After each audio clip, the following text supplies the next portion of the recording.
Hey everybody, today I want to show you a cool door that's really easy to do.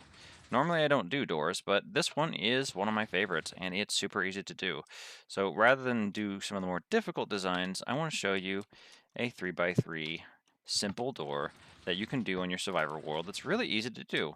It's completely one wide, it's very compact, and it's elegant when it goes. It goes all the way around and all the way around. So down below you can see the parts you're going to need. You're mainly going to need 13 observers, 8 sticky pistons, and then the 8 blocks for the door, and then whatever decor blocks you want to use. You need a little bit of redstone and a note block to finish it off. So decide where you want your door. So let's say we wanted to put our door right here, like this. I'm going to give it a pretty frame around the side just so that it looks really good when we're done. And we're going to use this to build. So you want to put your pistons right here so that they're down a block so that they reach up and pull down, right? So what you want to do is underneath those, dig down 2 blocks, and you're going to place observers like this so that they're running sideways. And then you're going to place 3 observers looking into those, and that gives us the ability to trigger those. So now we're going to have it like that. And so all you've got to do to trigger them is to do something in front of this. And so our redstone is going to lead into that observer. So the next thing we want to do is we want to take the signal from this side. And so you don't have to bring it from this block right here. You can actually bring it from this one right here by looking at that one. And so you can place redstone dust right here on top of this, and it will power this block. So we can come up like this, and then we can go out like this. And so we've got our piston right here is where we need it. Not there, but right here. And so now we've got our piston where we want it. So what we're going to do is we're just going to go back and forth like this, from there to there to there, and we're going to put underneath. So we want to have our half slab on top like this. And so that'll run it straight up to the piston. And so what we want to do next is we want to take it and we want to wrap the signal up and around. So we want to put pistons right here. And so we will do that like this, where we have that 1 block gap. What we're going to do is we would run observers like this, but we're actually not going to do that. We would do it like this, but because we want this to go compact and we don't want this to flare out at all, what we're going to do is we're going to put this right here on top, and we're just going to run it from this direction. But see, that adds an extra tick delay, and we want these to go one after the other, so we don't need this one right here. And that presents a problem with the timing on these two.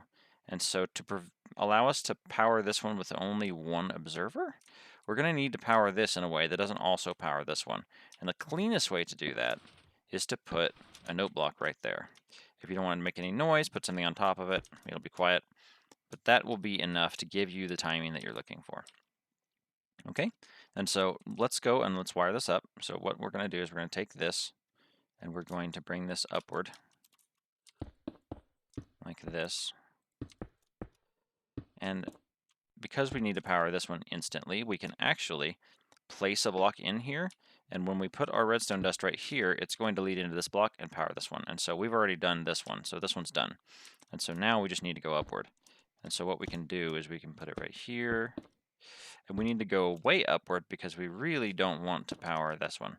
And so we need to have this one be a solid block. We can't put a half slab here, it wouldn't work, because we need to power this note block. And the note block is being powered by the fact that redstone dust technically powers the block that's underneath it. And so now we just run this over. And so let's say we put this right here. That'll do it. And so now you've got yourself almost the entire machine. Now we just need to add 1 more piston, which is right, not here, but behind here. And so right there. And so we need to run this around. And so because there's an actual extra tick after this one fires, because it has to go through this observer, we actually need 2 observers over here. And so when this one powers this block, we can put redstone dust here. But the most compact way to do it, in my opinion, is to do this. You can put this on top of the observer, and you put a second observer here to give yourself that extra tick. And then we can power through like this. We'll put it on top like that. And that will be enough to power this piston. And so if you are following along, that's it. Let's go, and I will show you how to do a button now. And trick of the day is that note blocks can be a redstone component that doesn't transmit redstone. And so this is really going to hammer the point home. I tried to show you that right here, but you're really going to see here that if I want to put a button here to power this, the problem is, what do we do about this redstone signal? Because it's too close to that piston. We don't want it on that piston. Well, what you can do is you can actually power this note block, because note blocks do not power redstone components. They can receive the redstone power, but they can't do anything with it. And so what you can do is you can look at them, and when it goes on and off, or when it's powered and unpowered, it will actually be able to pick up on that. So now, if we just run our signal this way, now you have a super compact button right here that's right on this piston, but doesn't interfere with it. And so let's do it again on the other side. Right here, right here. We look at it into this redstone dust right here. There you go. And so now you've got your button. Obviously in practice you would find some way to cover these up in your walls, but ultimately you've got a one wide system that can fit pretty compactly in here. Hope that was helpful for you, and I hope you really learned something. Subscribe if you haven't, and have a good rest of your day. Bye.